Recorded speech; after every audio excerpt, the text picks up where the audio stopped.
Olá, hoje nós vamos eu quero analisar com vocês algumas coisas a respeito da importância daquilo que nós guardamos no nosso coração. Por que é importante analisar, avaliar aquilo que nós guardamos no nosso coração? A palavra do Senhor nos diz lá no livro de Provérbios 4, versículo 23,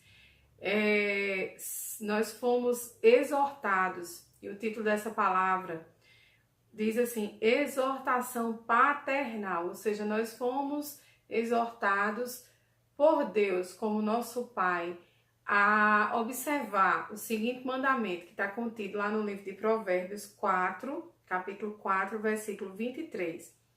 Sobre tudo que se deve guardar, guarda o teu coração, porque dele procedem as fontes da vida.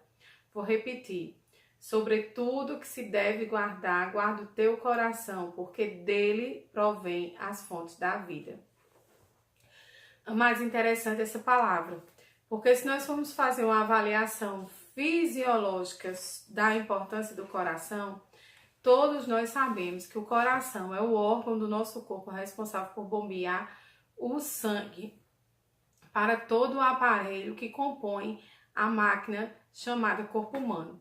O nosso corpo, ele é uma máquina, e isso nós podemos constatar porque se uma peça dessa máquina, dessa engrenagem chamada corpo humano, ela falhar, automaticamente nós sentimos os resquícios dessa falha em toda a nossa vida.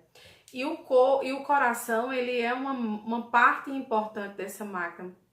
Quem sabe a mais importante, isso eu não posso dizer porque eu não sou médica, mas o coração é a parte mais importante da máquina chamada corpo humano, porque ele bombeia todo o sangue para o nosso corpo. E nós sabemos que através do sangue circulam os nutrientes pelo corpo humano para nos manter funcionando regularmente. Então, o escritor aqui de Provérbios, ele nos exortou a guardar o nosso coração, porque dele provém as fontes de vida. Quem tem um pouquinho de cuidado com si próprio sabe que quando nós vamos ao médico, muitas vezes ele nos pede para fazer exames de sangue, para saber como é que está o nosso colesterol, nosso triglicerídeo, nossa taxa de açúcar. E por que tudo isso é importante? Porque quando todos esses exames dão normais, isso significa dizer que o funcionamento do nosso corpo está normal e, consequentemente, o sangue que está circulando no nosso organismo, vindo do coração, ele está cumprindo as suas funções adequadas. Mas, deixando um pouco de lado essa parte fisiológica e biológica do ser humano, nós temos que refletir um pouco sobre qual é o alcance da palavra coração na Bíblia. Porque quando nós falamos de coração, nós somos automaticamente nós somos automaticamente levados a pensar que o coração se refere exclusivamente a sentimentos, ou que no nosso coração nós abrigamos exclusivamente sentimentos. E se nós formos fazer um estudo da palavra, um pouco, não precisa ir muito a fundo, nós vamos perceber que quando a Bíblia fala de coração, ela não necessariamente está falando do órgão que acumula sentimentos. Mas a Bíblia, quando ela fala de coração, lá em Provérbios 3:3, Provérbios 6:21 e Provérbios 7:3, ela está se referindo ao coração como o órgão responsável por centralizar o pensamento e a razão. Então, no coração, nós não só guardamos sentimentos, nós guardamos também o pensamento. Quando a Bíblia fala de coração, ela está falando do coração como órgão gerador de pensamento e de razão. É tanto que reiteradas vezes o escritor de Provérbios, ele manda atar os mandamentos de Deus na tábua do nosso coração, ou seja, ele manda escrever os mandamentos de Deus na tábua do nosso coração, para que nosso coração não se aparte desses mandamentos. Então, o coração não é só um órgão do corpo humano que acumula sentimentos, ele é um órgão do corpo humano que também acumula pensamentos e razão. A palavra de Deus também, quando utiliza a expressão coração, se refere inequivocamente a emoções, a sentimentos. Isso está claro lá no livro de Provérbios 15:15 e no livro de Provérbios 15:30. Mas o coração também é utilizado como núcleo gerador de vontade. É no nosso coração onde nós acumulamos as vontades, segundo a palavra de Deus. Se o neurologista for analisar, ele vai dizer que nós não acumulamos vontade no nosso coração, mas que a vontade ela é gerada pelo nosso cérebro. A Bíblia não faz essa distinção. Então, o coração aparece no contexto bíblico como órgão que acumula emoções, pensamento, razão e vontade. Em resumo, na Bíblia, o coração é o órgão responsável pelo nosso eu interior, por acumular tudo aquilo que diz respeito ao nosso ego. O ego humano, o eu interior, ele está, segundo a Bíblia, acumulado no nosso coração. E aí é por essa razão que o escritor de Provérbios diz: guarda o teu coração, porque dele provém as fontes de vida. Sobretudo que se deve guarda o teu coração, porque dele provém as fontes de vida. Interessante que o escritor não mandou guardar dinheiro, não mandou guardar carro, não mandou guardar casa. Ele disse: sobretudo que se deve guarda o teu coração, porque dele provém as fontes de vida. Então veja a importância que o coração tinha, porque para o escritor o coração ele acumula, é o órgão em torno do qual irá girar pensamentos, razão, vontade, emoções, sentimentos, abrigando, portanto, todo o nosso eu interior. É no coração também, segundo a Bíblia, onde nós guardamos os nossos valores.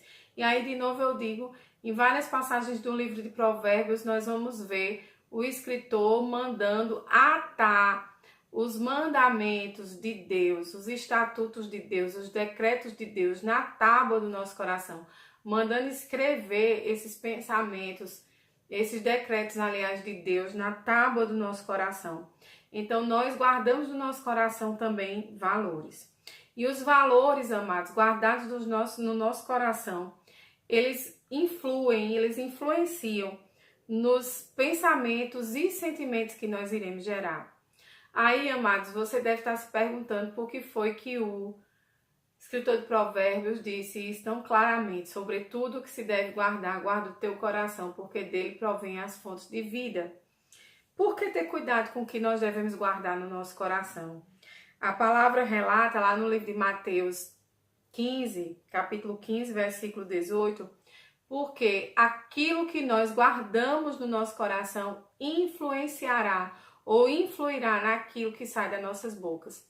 Lembram que semana passada nós fizemos aqui um vídeo, eu fiz aqui um vídeo que Deus colocou no meu coração de partilhar com vocês uma palavra, onde Ele nos manda ter cuidado com as palavras que nós dizemos. E amados, as palavras que nós dizemos, elas não saem da nossa boca de forma aleatória, elas saem da nossa boca em consonância, de conformidade, de acordo com aquilo que nós guardamos no nosso coração. A nossa boca expressa aquilo que o nosso coração está cheio. Então, por isso que nós temos que ter cuidado com o que nós guardamos no nosso coração. Essa palavra de Mateus 15, 18, está relatada lá naquele incidente de Jesus com os fariseus, onde os fariseus questionam a Jesus por que os discípulos dele não participavam daquela cerimônia de lavar as mãos, da qual também nós já falamos aqui. Então, os fariseus questionam: por que os teus discípulos não utilizam o rito cerimonial de lavar as mãos? Aí, quando Jesus os chama de hipócritas e diz aos discípulos que não é o que entra no homem que o contamina, mas aquilo que sai da boca do homem. E depois, Jesus vai explicar em particular aos discípulos que aquilo que sai da boca do homem é o que contamina, porque sai de dentro do coração. Então, nós temos que ter cuidado com aquilo que nós estamos guardando, com os sentimentos, emoções, razão, valores, pensamentos que nós estamos guardando dentro do nosso coração, porque eles vão nos influenciar. E tudo isso vai influenciar naquilo que nós dizemos. Então, temos que ter cuidado com o que guardamos no nosso coração, em primeiro lugar, por isso. Em segundo lugar, porque também lá no livro de Mateus, capítulo 5, versículo 8, Jesus disse: bem-aventurados os limpos de coração, porque verão a Deus. Então, amados, somente os limpos de coração, aqueles que têm um coração limpo, aqueles que têm um coração sincero, aqueles que têm um coração que não acumulam mágoas, que não acumulam ressentimentos, que não acumulam maldades, somente esses de coração limpos é que verão a Deus. Então nós temos que ter cuidado com aquilo que nós guardamos no nosso coração, porque aquilo que está guardado no nosso coração pode nos impedir de ver a Deus. E a palavra relata isso também de uma forma muito clara. Lá no livro de Marcos 8:17, depois de Jesus ter feito a segunda multiplicação de pães, Jesus entra no barco com os discípulos e diz aos discípulos: cuidado com os fermentos dos fariseus. Os discípulos ficam entre si, se questionando se Jesus estava dizendo aquilo a eles, em razão do fato de eles não terem pão. E Jesus escuta toda aquela conversa. Veja o quanto os discípulos eles estavam com o coração endurecido. E por essa razão, por estarem com o coração endurecido, mesmo andando com Jesus, eles não conseguiam ver Jesus. Eles questionam entre si: será que ele está nos mandando nos guardar do fermento dos fariseus porque nós não trouxemos pão? Amados, os discípulos tinham há pouco tempo, há poucos minutos, visto Jesus multiplicar 5 pães e 2 peixes para comida para várias pessoas, e esses 2 pães e 2 peixes multiplicados ainda renderam cestos e cestos e cestos de comida. Então vejam o quanto aqueles discípulos estavam com o coração endurecido, e esse endurecimento do coração dos discípulos os impedia de ver a Jesus do lado deles, andando com eles, caminhando com eles, comendo com eles todos os dias. Então nós temos que ter cuidado com aquilo que nós guardamos no nosso coração, porque aquilo que nós guardamos no nosso coração pode tornar o nosso coração endurecido, e a palavra de Deus diz que assim acontecendo, nós perdemos a sensibilidade espiritual e não conseguiremos ver a Deus. Está escrito lá em Mateus, capítulo 5, versículo 8. E vem um questionamento: como guardar o coração? Nosso coração ele não é depósito de lixo. E é por essa razão que nós temos que procurar constantemente fazer uma faxina no nosso coração. Como guardar o nosso coração para nós não sermos impedidos de ver a Deus? Algumas coisas já foram faladas aqui no decorrer dos outros vídeos, mas vamos lá recapitular. A primeira coisa é confessar diante de Deus os nossos pecados e as nossas falhas. Amados, quantas vezes nós temos dificuldade em chegar para Deus e admitir que nós erramos? Às vezes até nós ficamos nos justificando, incidimos em tentativas de nos justificar perante Deus, ou de justificar perante Deus as nossas falhas e os nossos pecados, quando seria muito mais fácil admitir diante de Deus as nossas falhas, os nossos pecados, pedir perdão e seguir em frente sem olhar para trás, tentando não pecar mais. Essa é a atitude de um cristão que nos impede de acumular lixo no nosso coração. Segunda coisa que nos impede de acumular lixo no nosso coração é obedecer à vontade de Deus para as nossas vidas. Porque a vontade de Deus, ela é boa, perfeita e agradável. As bênçãos que vêm de Deus, elas enriquecem, elas não acrescentam dores. Então, se as bênçãos de Deus enriquecem e não acrescentam dores, a obedecer à palavra de Deus nos traz bênçãos, e isso evitará maus sentimentos acumulados dentro do nosso coração. Terceiro, evitando queixas, evitando murmurações, evitando reclamações. Tem pessoas que não podem sentir uma dor numa unha que já estão reclamando. Muitas vezes não conseguem olhar do lado e ver o problema do irmão e compartilhar do problema do irmão. Só olha para o seu próprio umbigo e só reclama da sua própria vida. Isso entristece a Deus. Está escrito lá em João 6,43 e Filipenses 2,14 que nós devemos evitar murmurações, queixas e reclamações. Outro ponto importante, amados, para evitarmos acumular lixo dentro do nosso coração é perdoar. O ato de perdoar nos libera de ressentimentos, nos libera de mágoas, nos libera de um passado muitas vezes turbulento, tortuoso e cheio de dores. Perdoar não é sinônimo de esquecer. Perdoar, o ato de perdoar significa desculpar um erro, desculpar uma ofensa. A palavra grega traduzida como perdoar significa deixar ir embora, deixar para trás. Quantas vezes nós insistimos em viver a nossa vida olhando para trás? Você já tentou andar olhando para trás? Se você for andar olhando para trás, você vai bater com a cabeça na parede. Então, o passado não volta. O futuro, Deus é quem sabe do nosso futuro. Por mais que nós façamos planos, nós só temos o presente para viver. E no presente nós precisamos deixar para trás os ressentimentos, as mágoas, perdoar as pessoas que nos feriram, perdoar as pessoas que nos machucaram. Orar para que Deus efetivamente liberte o nosso coração e nos faça liberar perdão, porque o perdão é um ato de libertação. Na medida em que nós perdoamos os nossos inimigos, aquelas pessoas que nos ofendem, nós estamos abrindo espaço para que Deus também nos perdoe. Não sei se você lembra, mas naquela passagem que Deus faz a comparação de um credor que perdoou 2 devedores, Jesus pergunta, quem amou mais? Né? Então, o ato de perdoar é um ato de amor. Eu só perdoo porque eu sou capaz de amar. Amar em primeiro lugar a Deus. E na medida em que eu perdoo, eu abro as portas para que os meus pecados eles também sejam perdoados por Deus. Porque nós temos que ter em consideração que nós somos falhos. Nós somos limitados e nós incidimos